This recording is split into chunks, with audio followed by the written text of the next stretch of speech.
بڕوانامەی دەرچوون دەبەخشینە 53 مامۆستای زانکۆکانی کوردستان کە لە پرۆگرامی ڕاهێنانی پێداگۆجی لەگەڵ زانکۆی هامک لە وڵاتی فینلەندا بەشدار بوون و کۆرسەکان و ئەرکە زانستیەکانی سەرشانیان بەسەر کەوتووی جێبەجێ کردو و بەجێگەیاندووە. پڕبەدڵ پیرۆزبایی گەرم لەم مامۆستا ئازیزانە ئەکەم. سوپاسی هەوڵ و مادووبوونیان دەکەم بۆ سەرخستنی ئەم پرۆگرامە.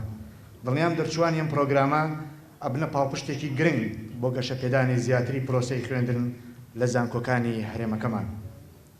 ئێمەش وەکو وەزارەتی خوێندنی باڵا و توێژینەوەی زانستی پشتیوانی تەواومان کردوون و هەمومان پێکەوە توانیمان گۆڕانکاری ڕیشەیی لە سیستەمی ڕاهێنانی پێداگۆجی لە هەرێمی کوردستانە بچەسپێنین.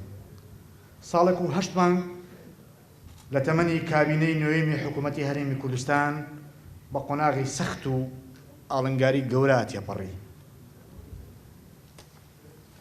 قەیرانی دارایی و سیاسی و بڵاوبوونەوەی پەتای نەگریسی کۆرۆنا و کۆمەڵێک مەشاکلی تر ئەرکەکانی سەرشانی ئێمەی قورس و سەختتر کرد.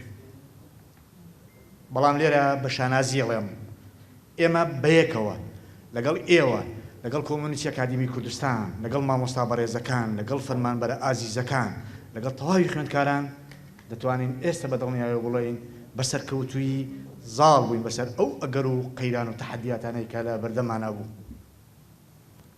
پێکەوە بڕیارماندا کە نایەڵین ساڵی خوێندن تیابچێت.